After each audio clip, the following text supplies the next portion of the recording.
2022 March 19 Thrissur ജില്ലയിലെ Cherpu police സ്റ്റേഷനിലേക്ക് ഒരു പരാതിക്കാരൻ എത്തുന്നു. തന്റെ ഏക സഹോദരൻ ബാബുവിനെ മാർച്ച് 16 മുതൽ കാണാനില്ലെന്ന പരാതിയുമായി എത്തിയ സാബു എന്ന യുവാവായിരുന്നു അത്. ചേർപ്പ് പോലീസ് ആ പരാതി സ്വീകരിക്കുകയും ബാബുവിന്റെ തിരോധാനത്തെക്കുറിച്ച് പ്രാഥമിക അന്വേഷണം ആരംഭിക്കുകയും ചെയ്തു.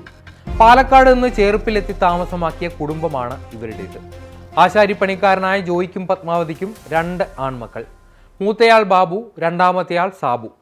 ജോയി ഏതാനും വർഷങ്ങൾക്ക് മുൻപ് മരിച്ചു. പാടത്ത് കൃഷിപ്പണിക്ക് പോകുന്ന അമ്മയും സ്റ്റീൽ ഫാബ്രിക്കേഷൻ വർക്കുകൾക്ക് പോകുന്ന ബാബുവും സാബുവും മാത്രമായിരുന്നു ആ വീട്ടിലെ അംഗങ്ങൾ.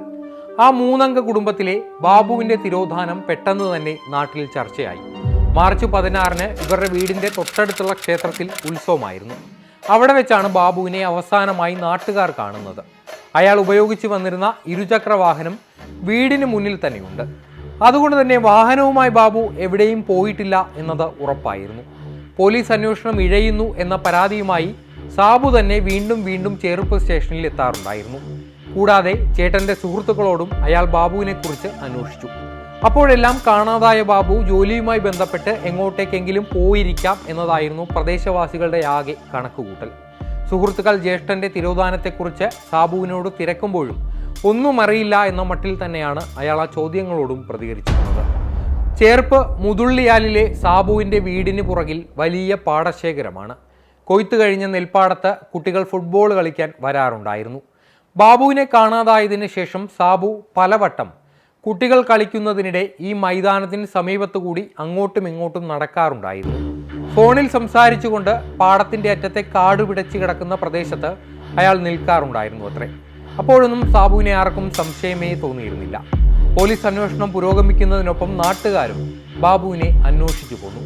ഇതിനിടെ ഒരു ദിവസം പാടശേഖരത്തിലെ കാട് പിടിച്ചു കിടക്കുന്ന പ്രദേശത്തേക്ക് പശുവിനെ തീറ്റിക്കാൻ പോയ പ്രദേശവാസിയായ സുധാകരൻ എന്ന വ്യക്തി അവിടെ ആരും പെട്ടെന്ന് ശ്രദ്ധിക്കാത്ത ഇടത്ത് മണ്ണ് മാറിക്കിടക്കുന്നത് കാണുന്നു. അയാൾ പാടത്ത് ജോലി ചെയ്യുന്ന കർഷകരോട് നിങ്ങൾ ഇവിടെ എന്തെങ്കിലും കുഴിച്ചിട്ടിട്ടുണ്ടോ എന്ന് അന്വേഷിക്കുന്നു. എന്നാൽ അവരാരും അവിടേക്ക് പോയിട്ടില്ല എന്ന് ഉറപ്പിച്ചു പറഞ്ഞു. എന്നാൽ സംശയം തോന്നിയ സുധാകരൻ സുഹൃത്തുക്കളെ ഒപ്പം കൂട്ടി മണ്ണ് മാറിക്കിടക്കുന്ന ആ പ്രദേശത്ത് വടിവെച്ച് കുത്തിയിളക്കി. കാരണം കഴിഞ്ഞ ദിവസങ്ങളിലും അയാൾ പശുവിനെ പുല്ലുതീറ്റുന്നതിനായി അവിടേക്ക് വന്നിരുന്നു. ആ സമയത്ത് അവിടെ ഒരു കുഴി ഉണ്ടായിരുന്നു. എന്നാൽ ഇന്ന് അതേ കുഴിയിൽ മണ്ണ് നിറഞ്ഞതാണ് അദ്ദേഹത്തിന് ആ പ്രദേശത്ത് അസ്വാഭാവികമായി എന്തോ ഉണ്ട് എന്ന തോന്നലുണ്ടാക്കിയത്. എന്നാൽ ആ പ്രദേശത്ത് കഴിഞ്ഞ ദിവസങ്ങളിൽ പേപ്പട്ടിയുടെ ശല്യം ഉണ്ടായിരുന്നു. അത്തരത്തിൽ പേ പിടിച്ച നായയെ ആരെങ്കിലും തല്ലിക്കൊന്ന് അവിടെയുള്ള കുഴിയിലിട്ട് മൂടിയതാകാം എന്ന അഭിപ്രായങ്ങൾ വന്നതോടെ അവർ ആ ഉദ്യമത്തിൽ നിന്ന് പിന്മാറി. 2 ദിവസം കഴിഞ്ഞു. വീണ്ടും അവിടെ കന്നുകാലികളെ മേയ്ക്കാൻ വന്ന പരിസരവാസികൾ ആ പ്രദേശത്ത് വീണ്ടും മണ്ണ് മാറിക്കിടക്കുന്നത് ശ്രദ്ധിച്ചു. ഇത്തവണ എന്താണെങ്കിലും ആ കുഴി ഒന്ന് പരിശോധിക്കാൻ നാട്ടുകാർ തീരുമാനിച്ചു. അങ്ങനെ കൈക്കോട്ടുമായി കുഴി മാന്തുന്നതിനിടെ മൺവെട്ടിയിൽ ഒരു കോൺക്രീറ്റ് കട്ട തട്ടി. പിന്നെ ഒന്നൊന്നായി കട്ടകൾ ആ കുഴിയിൽ നിന്ന് അവർ പുറത്തെടുത്തു. 6-7 കട്ടകൾ അതിൽ നിന്ന് കരയ്ക്ക് കയറ്റി. വീണ്ടും മണ്ണ് മാറ്റിയ നാട്ടുകാർ പതിയെ ആ കാഴ്ച കണ്ടു. ഒരു മനുഷ്യന്റെ കൈ അതാ ആ കുഴിയിൽ നിന്ന് പൊന്തി വരുന്നു. ഭയപ്പെട്ട നാട്ടുകാർ ഈ വിവരം ചേർപ്പ് പോലീസ് സ്റ്റേഷനിലേക്ക് കൈമാറി. അതുപ്രകാരം പോലീസ് സ്ഥലത്തെത്തി പരിശോധിച്ചപ്പോൾ ആ ഉയർന്നു വന്ന കൈത്തണ്ടയിൽ ബാബുജാൻ എന്ന് പച്ച കുത്തിയത് ശ്രദ്ധയിൽപ്പെട്ടു. കാണാതായ ബാബുവിന്റെ കൈത്തണ്ടയിലും സമാനമായ പച്ച കുത്തിയത് നാട്ടുകാർ ശ്രദ്ധിച്ചിരുന്നു. അങ്ങനെ പെട്ടെന്ന് തന്നെ അവർ ആ നിഗമനത്തിലെത്തി ആ കുഴിക്കുള്ളിലെ മൃതദേഹം കാണാതായ ബാബുവിൻ്റേത് തന്നെ. ചേർപ്പ് പോലീസ് അഴുകി തുടങ്ങിയ ആ മൃതദേഹം കരയ്ക്ക് കയറ്റി.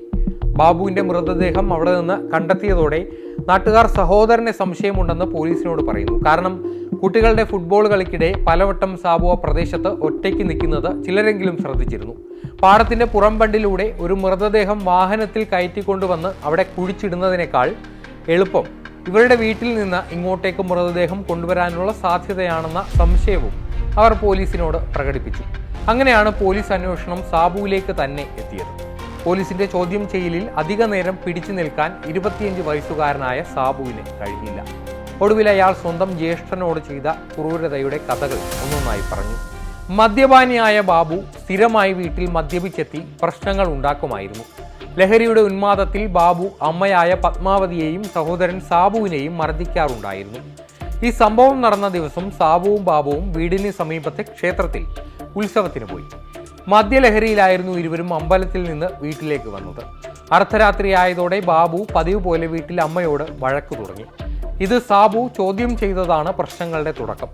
വീടിനുള്ളിൽ വെച്ച് തുടങ്ങിയ ഉന്തും തള്ളും പതിയെ അടുക്കളപ്പുറത്തെ ചായ്പിലേക്കെത്തി. ഇവരുടെ വീടിന്റെ അടുക്കളയോട് ചേർന്നാണ് ഈ ചായ്പുള്ളത്. നീല ടാർപോളിൻ വലിച്ചു കെട്ടിയ ഈ ചായ്പിന്റെ അതിര് അരയ്ക്കൊപ്പമുള്ള മതിലാണ്. ഇരു സഹോദരന്മാർ തമ്മിൽ അങ്ങോട്ടും ഇങ്ങോട്ടുമുള്ള കയ്യേറ്റത്തിനിടെ ബാബു ഈ അരമതിലിന് മുകളിലൂടെ ഈ വീടിന്റെ പുറത്തെ പാടത്തിന്റെ ഭാഗത്തേക്ക് വീഴുന്നു. വീണ് കിടക്കുന്ന ബാബുവിന്റെ മേലേക്ക് ചാടിക്കയറിയിരുന്ന സാബു സഹോദരന്റെ കഴുത്തിന് കുത്തിപ്പിടിച്ച് മർദ്ദിക്കുന്നു. ഈ മർദ്ദനത്തിനിടെ ബാബുവിന്റെ തലയ്ക്ക് പരിക്കേൽക്കുന്നു. കഴുത്തിന് കുത്തിപ്പിടിച്ചത് കൊണ്ട് തന്നെ ബാബു വലിയ ചെറുത്തുനിൽപ്പൊന്നുമില്ലാതെ ബോധരഹിതനാകുന്നു. ഈ സമയത്തെല്ലാം അമ്മയായ പത്മാവതിയുടെ സാന്നിധ്യം അവിടെ ഉണ്ടായിരുന്നുവെന്നാണ് പോലീസ് പറയുന്നത്.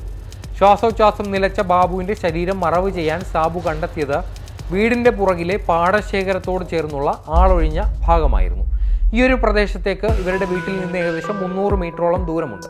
പുലർച്ചെ 1 മണി പിന്നിട്ട സമയമായതിനാൽ പാടത്തും പരിസരത്തും ആരും ഉണ്ടായിരുന്നില്ല താനും. എന്നാൽ ഈ 300 മീറ്ററോളം സഹോദരന്റെ മൃതദേഹം വലിച്ചുകൊണ്ടുപോകാൻ മദ്യലഹരിയിലായിരുന്ന സാബുവിന് ഒറ്റയ്ക്ക് കഴിയുമായിരുന്നില്ല. അങ്ങനെയാണ് സുഹൃത്തായ സുനിലിന്റെ സഹായം തേടിയത്. അങ്ങനെ മൂവരും ചേർന്ന് ആദ്യം ഈ ബണ്ടിൽ പോയി അവിടെ ഉണ്ടായിരുന്ന ഒരു കുഴി ഒന്നുകൂടി വലുതാക്കി. തിരിച്ചെത്തി ബാബുവിന്റെ മൃതശരീരം വലിച്ചിഴച്ച് ഈ പാടത്തിന്റെ ബണ്ടിലുള്ള ആളൊഴിഞ്ഞ പ്രദേശത്തേക്ക് കൊണ്ടുപോയി. എന്നാൽ യഥാർത്ഥത്തിൽ ഈ സമയത്തൊന്നും ബാബു മരിച്ചിരുന്നില്ല. മുകളിൽ കയറി കഴുത്ത് ഞെരിച്ചുള്ള ബലപ്രയോഗത്തിൽ ബാബുവിന്റെ ബോധം മറയുക മാത്രമാണ് ഉണ്ടായത്. എന്നാൽ സഹോദരൻ മരിച്ചു എന്ന ധാരണയിൽ സാബുവും സുനിലും പത്മാവതിയും ചേർന്ന് ബാബുവിനെ വലിച്ചിഴച്ച് ബണ്ടിലേക്ക് എത്തിച്ച് ഈ കുഴിയിലേക്ക് ഇട്ടു. അങ്ങനെ വലിച്ചു കൊണ്ടുപോകുന്നതിനിടെ കല്ലിലൊക്കെ തട്ടിയാണ് ബാബുവിന്റെ ശരീരത്തിൽ പരിക്കുകൾ ഉണ്ടാകുന്നത്. എന്നാൽ ഇതൊന്നും തന്നെ മരണകാരണമായേക്കാവുന്ന ഒരു ആഘാതമായിരുന്നില്ല. ഈ ബാബുവിന്റെ പോസ്റ്റ്മോർട്ടം റിപ്പോർട്ടിൽ പറയുന്നത് ശ്വാസകോശത്തിൽ മണ്ണ് കയറി ശ്വാസം മുട്ടിയാണ് മരണകാരണമെന്നാണ്. ബോധശൂന്യനായ ബാബുവിന്റെ ശരീരം കുഴിയിലേക്കിട്ട് മണ്ണിട്ട് മൂടിയതിനിടെ ശ്വാസം മുട്ടിയതാണ് ഇയാളുടെ യഥാർത്ഥ മരണകാരണമത്രേ. ശ്വാസകോശത്തിൽ പോലും ഈ കുഴിയിലെ മണ്ണിന്റെ സാന്നിധ്യം ഉണ്ടായിരുന്നു. നേരത്തെ ഉണ്ടായിരുന്ന ഒരു കുഴി കുറച്ചുകൂടി വിസ്താരമുള്ളതാക്കി അതിൽ മടക്കിയാണ് ആ ശരീരം അവർ കിടത്തിയത്. അതിനുശേഷം പുറത്ത് കുറച്ച് മണ്ണ് വാരിയിട്ടതിനു ശേഷം ഈ പാടത്തിന് സമീപം ആളുകൾ വിശ്രമിക്കാനിരിക്കുന്ന ഇലക്ട്രിക് പോസ്റ്റിന് കീഴെ കിടന്ന ഹോളോ ബ്രിക്ക് കട്ടകൾ ഇങ്ങോട്ടേക്ക് കൊണ്ടുവന്നു. ആ കുഴിയിൽ ഇട്ടു നിരത്തി വീണ്ടും കുഴി മൂടി. സാബുവിന്റെ നിഗമനത്തിൽ ആളൊഴിഞ്ഞ പ്രദേശത്ത് പെട്ടെന്ന് ആരും ഈ മണ്ണ് മാറിക്കിടക്കുന്നത് ശ്രദ്ധിക്കില്ല എന്നായിരുന്നു അയാളുടെ കണക്കുകൂട്ടൽ. അല്ലെങ്കിൽ പെട്ടെന്ന് മഴ പെയ്താൽ കാട് പിടിച്ച് മൂടിയേക്കാവുന്ന ആ പ്രദേശത്ത് അങ്ങനെ ഒരു കുഴിയിൽ ബാബുവിന്റെ ശരീരമുണ്ടെന്ന് ആർക്കും തോന്നലേ ഉണ്ടാവില്ല എന്ന് അയാൾ കണക്കുകൂട്ടി. സഹോദരന്റെ മൃതദേഹം കുഴിച്ചിട്ടതിന് ശേഷം അമ്മയും മകൻ സാബുവും വീട്ടിൽ മടങ്ങിയെത്തുന്നു. ഈ കൃത്യം മറയ്ക്കാൻ ഇവരെ സഹായിച്ച് സുനിലും അവിടെ നിന്ന് മടങ്ങി. പിറ്റേ ദിവസം ഒന്നും സംഭവിക്കാത്ത മട്ടിൽ സാബു നാട്ടിലൊക്കെ ഇറങ്ങി നടക്കുന്നു. സഹോദരനെ തിരക്കുമ്പോഴും അയാൾ മറുപടിയൊന്നും ഇവർക്ക് കൊടുക്കുന്നില്ല. വീണ്ടും ആളുകൾ ബാബുവിനെ അന്വേഷിച്ചു തുടങ്ങിയപ്പോഴാണ് ഇയാൾ ചേർപ്പ് പോലീസ് സ്റ്റേഷനിലേക്ക് സഹോദരനെ കാണാനില്ലെന്ന പരാതിയുമായി എത്തുന്നത്. തൻ്റെ സഹോദരന് വേണ്ടിയുള്ള അന്വേഷണത്തിലാണ് താനെന്ന് പോലീസിനെയും നാട്ടുകാരെയും തെറ്റിദ്ധരിപ്പിച്ച് സംശയമുനകളിൽ നിന്ന് രക്ഷപ്പെടാനായിരുന്നു ഇയാളുടെ പദ്ധതി. എന്നാൽ എല്ലാത്തിനും സാക്ഷിയായി ദൈവമുണ്ടായിരുന്നു. ആ ദൈവത്തിൻ്റെ കൈകളാണ് ഒരു തിരോധാനമായി മാത്രം മാറിയേക്കാവുന്ന ഒരു സംഭവത്തെ ഒരു കൊലപാതകത്തിൻ്റെ വഴിത്തിരിവിലേക്ക് എത്തിച്ചത്. ആദ്യഘട്ടത്തിൽ സാബുവിലും അമ്മയിലും മാത്രമായി ഒതുങ്ങിയ അന്വേഷണം പിന്നീടാണ് സുനിൽ എന്ന മൂന്നാമനിലേക്ക് എത്തുന്നത്. മദ്യപാനാസക്തിയിൽ അല്ലെങ്കിൽ മദ്യത്തിൻ്റെ ലഹരിയിൽ സ്വന്തം മുന്നിൽ കാണുന്നത് ബന്ധങ്ങളും സ്വന്തങ്ങളും അല്ല എന്ന മായ കൊണ്ട് ചെന്നെത്തിച്ച ദാരുണമായ ഒരു കൊലപാതകമായിരുന്നു ചേർപ്പിലെ ബാബുവിൻ്റെ കൊലപാതകം.